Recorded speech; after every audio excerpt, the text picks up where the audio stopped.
Two girls, one podcast, and their unsolicited opinions. Plug in your headphones or find a private space because this content is not safe for work. Welcome to On Her Bookshelf. Welcome back, Bookshelf Besties. I'm Christy. And I'm Julia. And this is okay, bear with us. This is our first book review we're doing of 2025. It's been a while. And it's been a long time since we've actually just spoken about a book, an individual book. So this week we are actually chatting about Unlocked Dive by A.K. Blythe. Steel cups. Same brain. One cell. Yeah. So Christy and I, we actually got the ARC for Unlocked Dive last year. Mm-hmm. It was definitely, I think, one of our top reads for both of us. And to be make it even better, book one was also released last year, which was called Wrist Locked. Thank you. That's just my mum brain freezing for a minute. It's spinning around.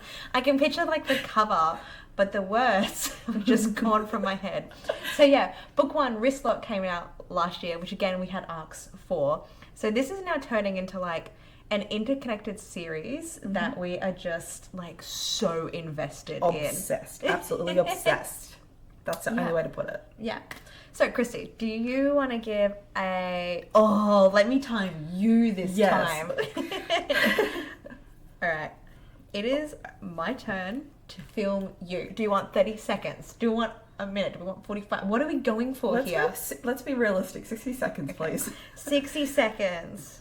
And so I've got to do 60 seconds about what this book is. Yeah, not even spoilers. We just want a summary of the book. All right, so we are doing 60 seconds. Oh fuck, I'm already panicking. Ready, set, now. Okay, we've got Echo and Bird. Echo hurts himself. He's an aerialist and he's recovering and he needs help. And Bird is a Olympic dude and he helps him and stuff happens and my brain is just, how did you 40 seconds. You can come back from this. Okay, so yeah, he hurts himself. He gets sent to Bird to kind of rehabilitate, get him back into doing his thing, and Bird helps him and stuff happens. I'm trying not to spoil it. Lots of stuff. Think of the tropes. Okay. Daddy. That's all I can think. Wow. Daddy. 10 seconds. Good boy. Tropes. 4, 3, 2, I've got nothing. 1, done. You've got the main one. Age gap. Teacher-coach relationship. Daddy. All I hear is daddy. Can mean a lot. Wow. You panicked.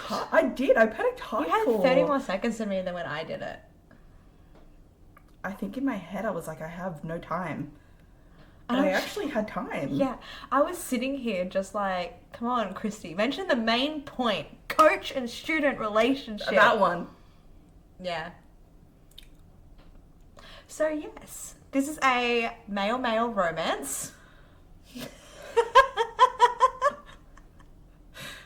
Where the book is split into 2 point of views. So the story gets told between Echo's perspective and Bird's perspective. So I think it's also fun to point out why Echo is nicknamed Echo. Because his name's Jericho. Yeah, but also it was in one of the first few chapters, Echo is basically this aerialist prodigy on the ropes. And he can be shown a trick once and then we'll copy it. Yeah, like an echo. Yeah, an echo. So I thought that was really fun. That take I on really it. liked that. And Bird, I know Bird is also a nickname. I just can't remember exactly why. Help me out here. So his name is Cohen and his last name's, I cannot pronounce this. It's Bird Jabrig. You know what? We'll just put it up the top here. So if you shorten the last name, it's Bird. Nice. Well, that makes sense. Yeah. And he used to be like an Olympus. Was he an Olympus? I thought he was just up there with the circus scene. So I think like Cirque du Soleil. Yes, thank you. Like he was just like top amongst them. I don't know if he was an Olympic. You're right, yeah, he was just like a top. Say it again.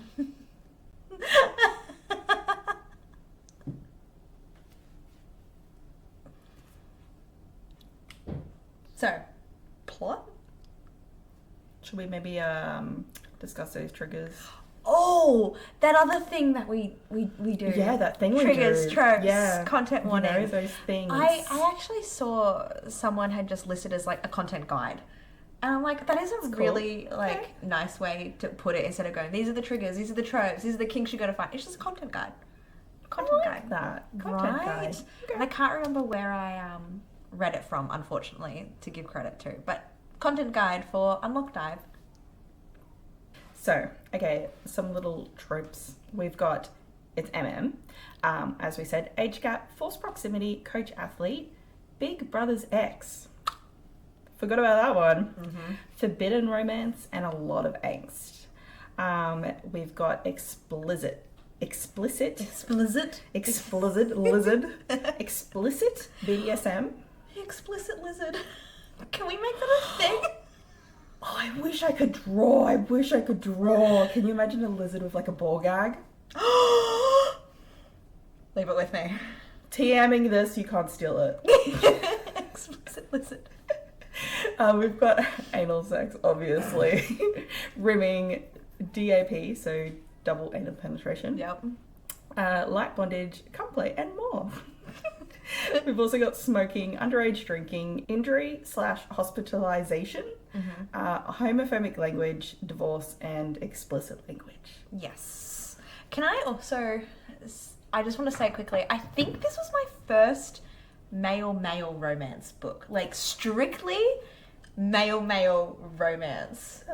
I'm not going to say it. What? Your male virginity? I don't know. I don't know. We don't. Pop your cherry. I was going to say something about a rim, but You said it. Yeah, my first male romance book, and I have been wanting to read like a male romance for. Oh wait, no, I am lying to you. I'm lying to you. My first male romance was actually not all himbos wear capes. How could I forget my himbos? I love my himbos. Getting sidetracked. I'm getting so sidetracked.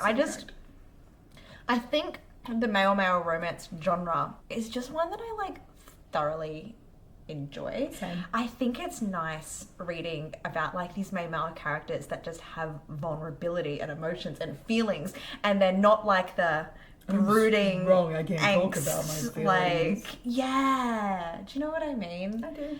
Yes. I love a good MM. This is my favorite MM. Yes. Hands down. Look, it's kind of like on par with my himbos. That's fair. But himbos was a really fun read for me, whereas this one, like, AK Blythe does such a good job of writing broken characters. Yes. Broken and messy and like Dark fucked up and gritty. problematic Capital P. Yes. Delicious. So I like just, yeah, the messiness and the vulnerability that comes with her characters, because they're not perfect. I hate like perfect characters. Yeah, they live happily ever after. I know this is like a work of art, it's fiction, but like, give me the messy details. Yes. I want to see characters that, aren't perfect. Mm-hmm. They fuck up, Yeah. but also they work through it. Yes. That was my favorite things about this. Yes.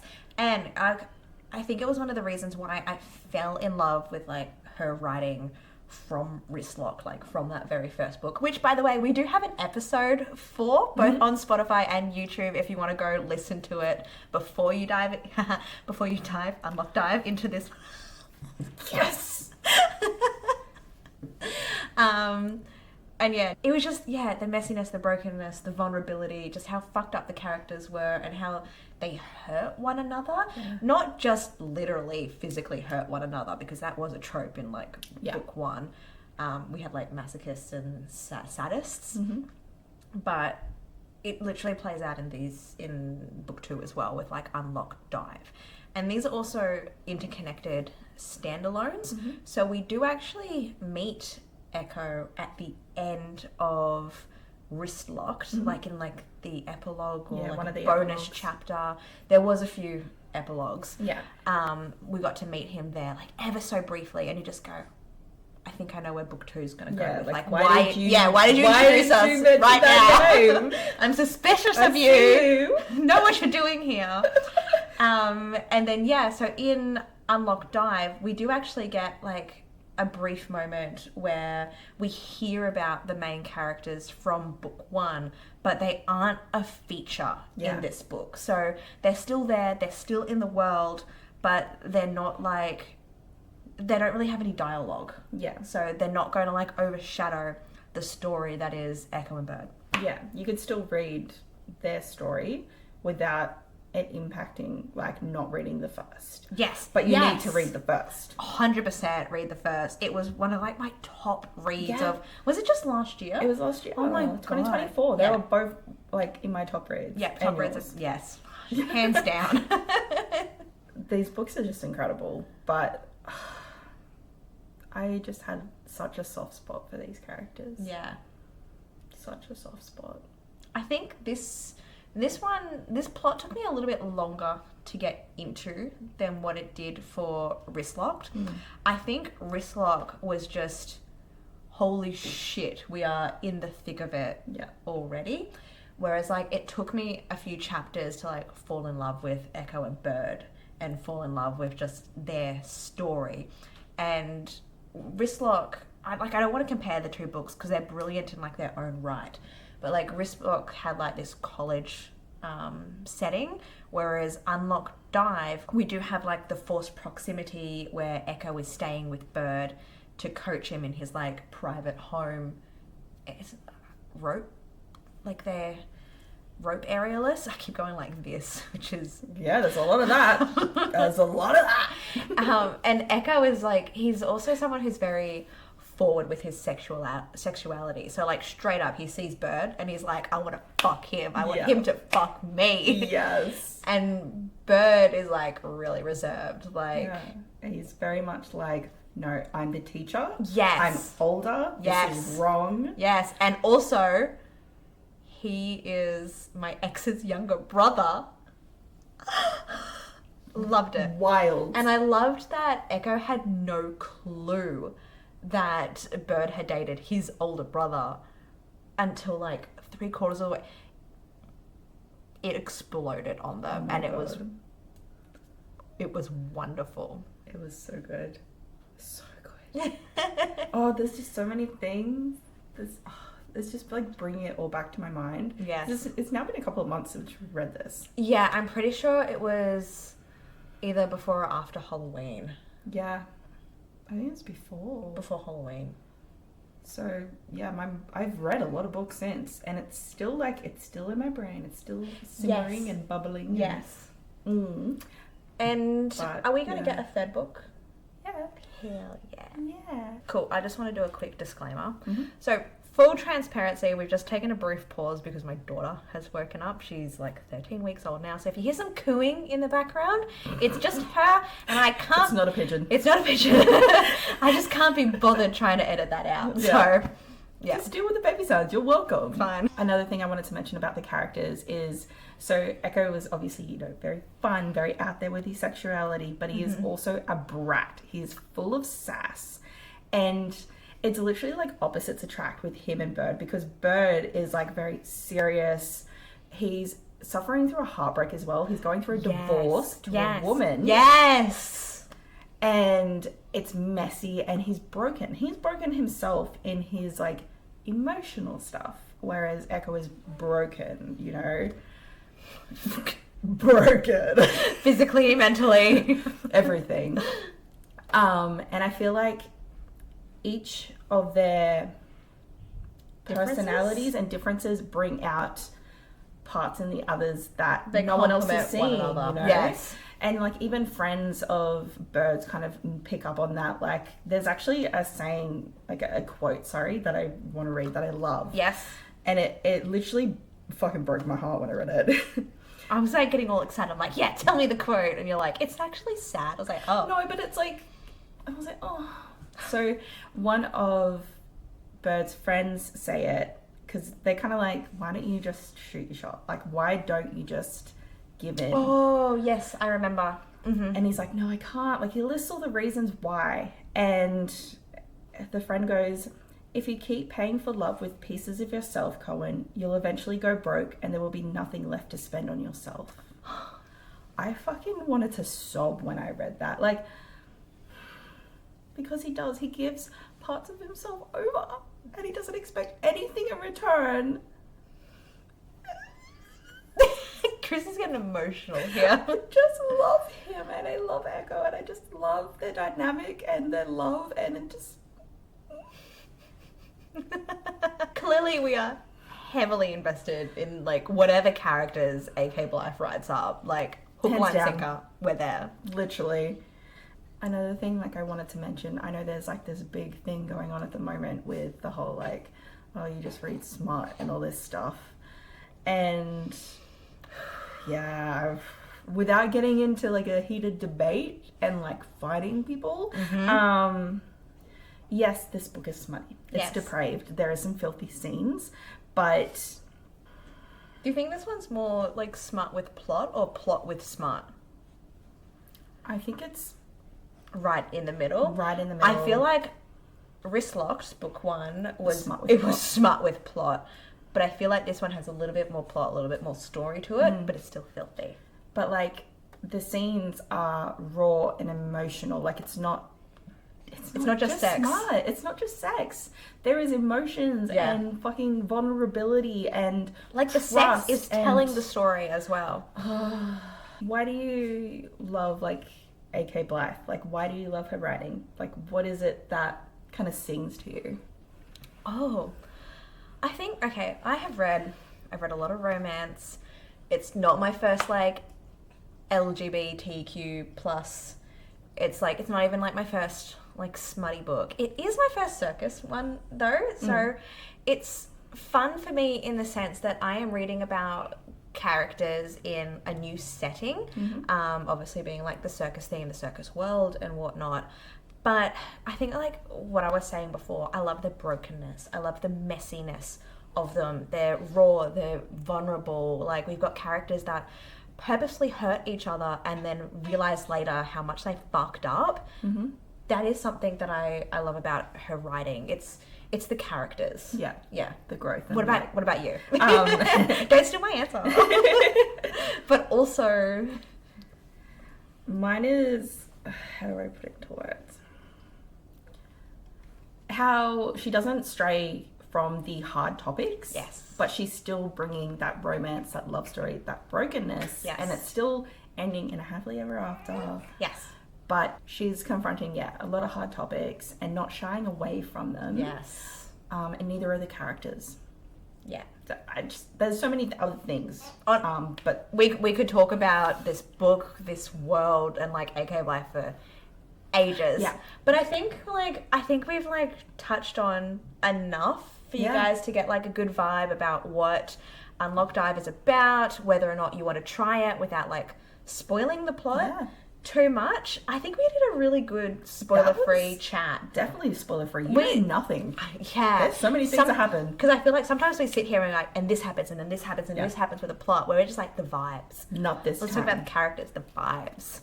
The Yes. vibes they bring. So before we wrap up, I will mention that there is going to be a third book. She is currently writing it right now. I'm not going to tell you who the characters are or anything about it, but I know because I read Unlocked Dive. Or I'm suspicious of them anyway. oh, I'm so excited. I've already like slid in her DMs like, please, I need this book. Oh my god, that's so smart.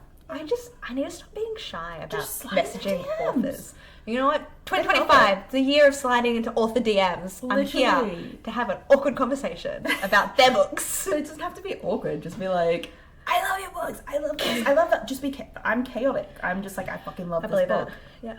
Okay. Cool. I'm gonna do it. AK Blythe, I'm coming for your DMs.